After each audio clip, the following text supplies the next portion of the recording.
The Christmas dinner at my parents' house had been unfolding exactly as it had for the past decade. My sister Vanessa had spent the last 40 minutes describing her new roommate situation, a two-bedroom apartment she was sharing with a graphic designer, complete with detailed commentary about the kitchen tile choices and the building's recycling policy. My mother hung on every word like Vanessa was narrating a documentary on the discovery of penicillin. I'd been methodically working through my roasted Brussels sprouts, offering the occasional nod, effectively invisible.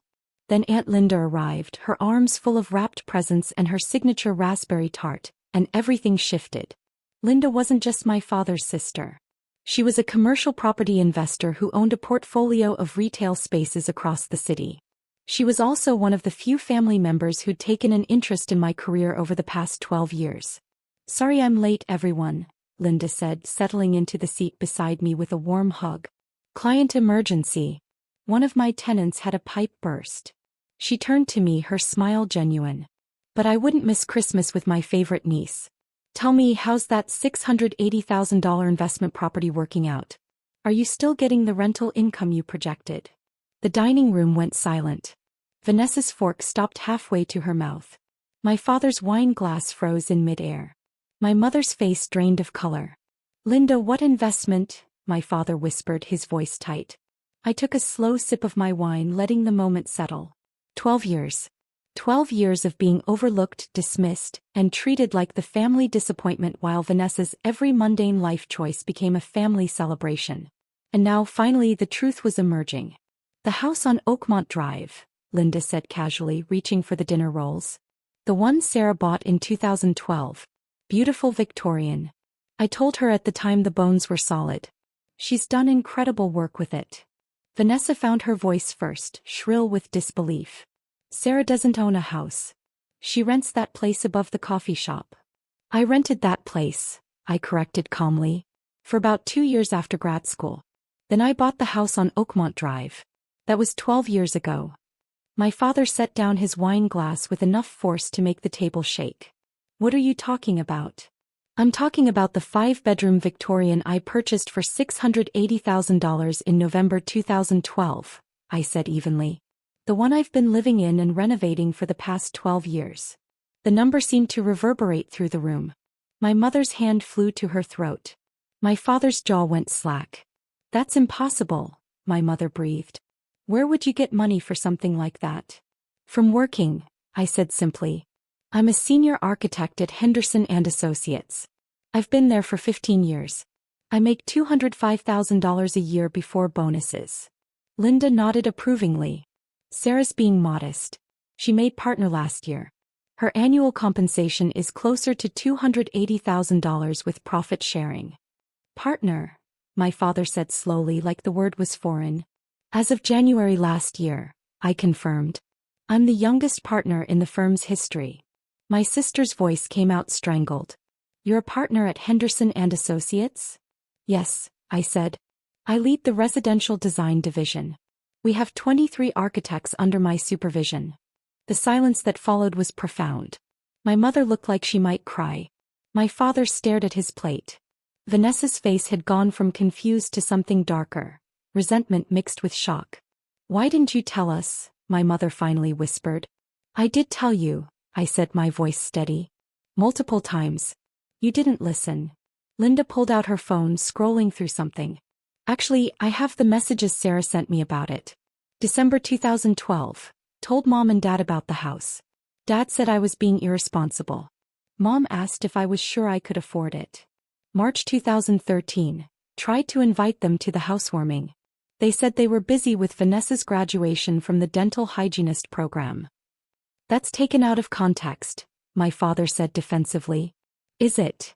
Linda asked, her voice pleasant but sharp. "Because Sarah has been trying to share her life with you for 12 years, and you've been too busy fawning over Vanessa to notice." Vanessa's face flushed red. "That's not fair, Aunt Linda." "Isn't it?" Linda asked. "You've been talking about your roommate for 40 minutes. Sarah owns a house worth over $1 million now, and your parents didn't even know it existed." "Over $1 million?" my mother said faintly. "The Oakmont area has appreciated significantly," Linda explained. Sarah's property is currently valued at approximately $1.15 million according to recent comparables. Her equity position is excellent. My father's voice came out rough. You're saying Sarah's house is worth over $1 million? At minimum, Linda confirmed. Possibly more if she were to list it. Victorian homes in that neighborhood are highly sought after, and Sarah's renovations have been exceptional. What renovations? My mother asked. All of them, I said. I've restored the original hardwood floors, updated the kitchen and bathrooms, replaced the roof, modernized the electrical and plumbing, refinished the exterior, and landscaped the entire half-acre property. I've invested about $240,000 in improvements over 12 years. The numbers kept landing like hammer blows. Vanessa looked like she might be sick. My parents sat frozen. You had $240,000 for renovations? My father said. I saved for them, I replied. I did most of the work myself. Design, project management, contractor coordination. What I couldn't do myself I hired out. But I planned every renovation carefully, budgeted for it and executed it professionally. Linda smiled. Sarah's house was featured in Architectural Digest last spring. Did she mention that? No, my mother whispered. I did mention it, I corrected. At Easter. I showed you the article on my phone. You looked at it for maybe 5 seconds before asking Vanessa about her new dental office. The memory hung in the air, sharp and specific. My mother's hand trembled as she reached for her water glass. Architectural Digest? My father said slowly. 6-page spread, Linda confirmed. The article was titled, Young Architect Transforms Historic Victorian into Modern Masterpiece. Sarah's design work was called Visionary and respectful of historical integrity while embracing contemporary living. Vanessa's voice turned bitter. So you've just been secretly famous this whole time? I'm not famous, I said. I'm successful in my field. There's a difference. And I wasn't keeping it secret. I tried to share it with you. You weren't interested. That's not true, my mother protested. Isn't it? I asked quietly. Can you tell me what firm I work for? What my job title is? What projects I've designed? The silence was damning. My father looked at his hands. My mother's eyes filled with tears. Linda set down her phone. Henderson and Associates. Partner and head of residential design. Recent projects include the Riverside Commons development, the historical renovation of the Hartley Mansion, and the luxury condominiums on Waterfront Drive. All award-winning designs. All projects Sarah led personally. I don't understand, my mother said, her voice breaking. How did we not know any of this? Because you never asked, I said simply. Because every conversation about my life got redirected to Vanessa. Because you assumed that since I wasn't constantly posting on social media or seeking attention, I must not have anything worth sharing. My father's colleague from the school board, Tom Richardson, spoke up from the far end of the table. I've been to Sarah's house. Absolutely stunning. That wraparound porch restoration? Magazine-worthy. You've been to her house? My father said sharply. Several times, Tom confirmed. Sarah hosts an annual holiday party. Beautiful event. I thought you'd mentioned going, but maybe I misunderstood. We were never invited, my mother said, her voice cracking. I sent invitations for 11 consecutive years, I corrected. Engraved cards with RSVP requests. You never responded. I stopped sending them last year. Tom looked uncomfortable. Oh, I see. Well, it's a lovely home. You should visit sometime. The suggestion seemed to wound my parents. My mother's tears spilled over. My father's face went from pale to red. Linda continued as if nothing had happened. Sarah, have you decided about the Manchester Street property? That investment opportunity we discussed. Investment opportunity? My father's voice came out strangled. There's a mixed-use property available in the Arts District, Linda explained. 4 commercial units on the ground floor, 6 residential units above. Sarah's considering purchasing it. Why would Sarah buy another property? Vanessa demanded. For income diversification, Linda said. Sarah already owns 3 rental properties in addition to her primary residence. This would be her 5th property overall. The revelation hit like a shockwave. My mother actually gasped. My father's face went from red to ashen. 3 rental properties? My mother whispered. Small single-family homes, I said. I buy them, renovate them and rent them to young professionals. Average monthly cash flow of about $1,200 per unit after expenses. That's $3,600 a month, my father said, clearly doing the math. That's $43,200 a year in rental income. Plus appreciation, Linda added.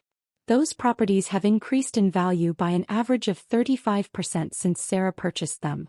Vanessa's voice rose with anger. So you're just rich? Is that what this is? You're sitting there acting normal while you're actually a millionaire. I'm not a millionaire, I said, though the correction felt hollow even as I said it. Actually, Linda interjected, Sarah's net worth is approximately $1.8 million. Primary residence equity of $1.15 million. Rental property equity of roughly $380,000. Retirement accounts of $190,000. And liquid investments of about $80,000. So technically, yes, she is a millionaire. The number seemed to suck all the oxygen from the room. Vanessa looked like she'd been slapped. My parents sat completely still, processing. $1.8 million, my father repeated mechanically. Give or take, Linda confirmed. And that's conservative.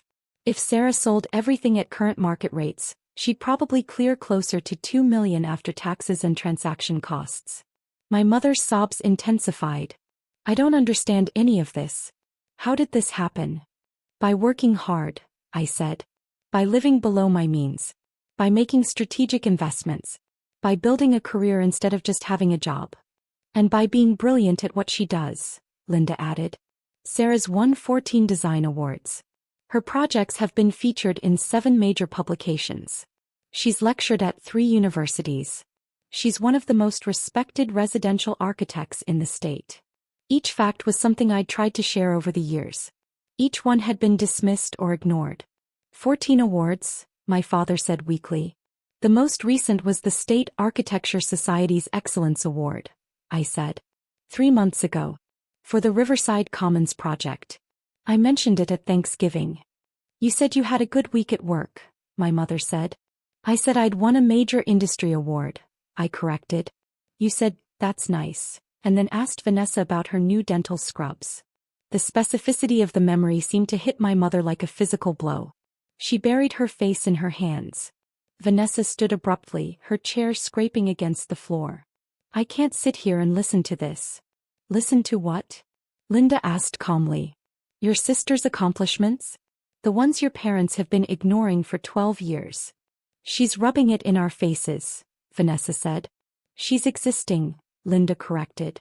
I asked her a simple question about her investment property. The fact that your parents didn't know about it isn't Sarah's fault. It is her fault, Vanessa insisted. She never tells us anything. I've told you everything, I said, my voice harder now. Repeatedly. For 12 years. None of you listened. You were too busy celebrating Vanessa's roommate choices to notice that I'd built an actual life. My life matters too, Vanessa said defensively. It does, I agreed. But so does mine. And mine has been invisible to this family for over a decade. My father found his voice defensive and sharp. That's not true. We care about your life. Do you? I asked. Then tell me, what firm do I work for? What's my job title? What's my salary? Where do I live? The silence stretched. My father's jaw worked. My mother looked away, tears streaming. Henderson and Associates, Linda provided quietly. Partner and head of residential design. $280,000 annual compensation. 2156 Oakmont Drive, a 5-bedroom Victorian she owns outright. Outright, my mother said faintly. Sarah paid off the mortgage 7 years ago, Linda confirmed. She's owned the house free and clear since 2017. You paid off a $680,000 mortgage in 5 years? My father said. 5 years and 3 months, I corrected. Every bonus went straight to principal. Every raise. Every award prize. I lived on my base salary and used everything else to eliminate the debt. Vanessa's voice turned venomous. So you're perfect. Is that it? Perfect Sarah with her perfect house and her perfect career. I'm not perfect, I said tiredly. I just made different choices. I chose to invest in assets instead of experiences. I chose to work 60-hour weeks to advance my career. I chose to learn and grow instead of staying comfortable. Those choices have consequences, good and bad. What bad consequences? Vanessa demanded. You're rich and successful. What's bad about that? The bad consequence, I said quietly, is having a family that doesn't know me, doesn't see me, doesn't celebrate me. I traded your approval for financial security, and I'd make that trade again, but don't pretend there wasn't a cost. The words landed hard. My mother's sobs intensified. My father looked stricken. Vanessa's anger seemed to deflate into something more like confusion. Linda stood, placing a hand on my shoulder. I think Sarah and I should go. You're leaving, my mother said, looking up with red-rimmed eyes. We are, Linda confirmed. This was supposed to be a pleasant Christmas dinner. Instead, it's become an intervention about your failures as parents. Sarah doesn't need this. We're not failures, my father said. You are where Sarah's concerned, Linda said bluntly. You've spent 12 years ignoring her achievements, dismissing her success, and treating her like she's less important than Vanessa. That's not just failure, it's cruelty. That's not fair, my mother protested. What's not fair, Linda said, is having a daughter who's a millionaire partner at a prestigious firm and not knowing it. What's not fair is celebrating Vanessa's roommate situation while ignoring Sarah's Architectural Digest feature. What's not fair is this entire family dynamic that you two created and refused to acknowledge. I stood as well, collecting my purse. My father reached for me. Sarah, please. We can talk about this. We've had 12 years to talk about it, I said. You chose not to. I'm done waiting for you to decide I'm worth your time. You've always been worth our time, my mother said desperately. Have I? I asked. Because I spent 12 years trying to share my life with you, and you couldn't spare 5 minutes of attention. But Vanessa gets 40 minutes for a roommate discussion. The math doesn't support your claim. My father's voice cracked. What do you want from us? Nothing, I said, and realized it was true.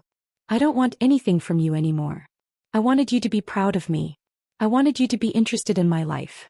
I wanted you to see me. But I stopped wanting that about 5 years ago when I finally accepted that it wasn't going to happen. It can happen now, my mother said, reaching for me. I stepped back. Can it? Or do you just want access to your millionaire daughter? Do you want to know me, or do you want to brag about me to your friends now that you can't pretend I'm the disappointing child? The accusation hung in the air, brutal and accurate. My mother's face crumpled. My father looked away. That's what I thought, I said quietly. Linda and I walked to the door together. Behind us, I could hear my mother crying and Vanessa's angry voice demanding someone explain what just happened. Outside, the December air was cold and crisp, crystalline with the threat of snow. Linda walked me to my car, a sleek Audi A6 I'd bought 2 years ago, paid in cash. You okay? Linda asked. I think so, I said. That was harder than I expected. You were magnificent, she said. Clear, honest, unbothered. Everything they needed to hear. They're going to call, I said. Tonight. Tomorrow. They're going to want to fix this. Maybe, Linda agreed. But you don't owe them a quick fix. You don't owe them anything. You've spent 12 years trying to be seen. If they want a relationship now, they need to earn it. What if they can't? I asked. Then you'll be fine, she said firmly.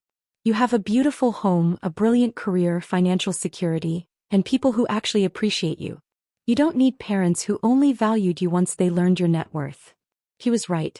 I knew she was right. But it still ached. Thank you, I said, hugging her. For seeing me. For having my back. Always, she said. I'm proud of you, Sarah. So incredibly proud.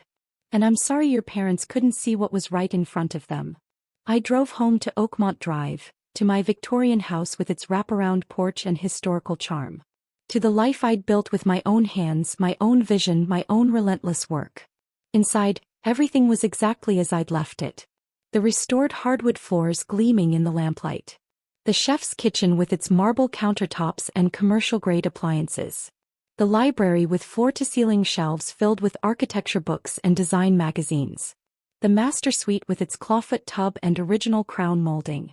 Every room was a choice I'd made, A design I'd executed, a dream I'd realized. Not for approval. Not for recognition. Just because this was the life I wanted. My phone started ringing. My mother. I let it go to voicemail. Then my father called. Voicemail again. A text from Vanessa. You always have to be the center of attention. I set the phone down and walked through my house, room by room, seeing it through my parents' eyes for the first time. Seeing what they'd missed. What they'd never asked about. What they'd never known existed. The anger I'd expected didn't come. Instead, there was just clarity. Clean, cold, liberating clarity. I'd built something extraordinary. I'd achieved financial independence and professional recognition. I'd designed award-winning projects and mentored young architects. I'd created a life worth celebrating. And I'd done it all without my parents' knowledge, support, or approval. Which meant I didn't need those things to succeed. I never had. Tomorrow there would be more calls. More texts. More demands for explanations and reconciliation. But tonight I stood in my paid-off Victorian mansion, surrounded by 12 years of quiet achievement, and let myself feel the full weight of what I'd accomplished. Without them. Despite them. In spite of them. And it was magnificent.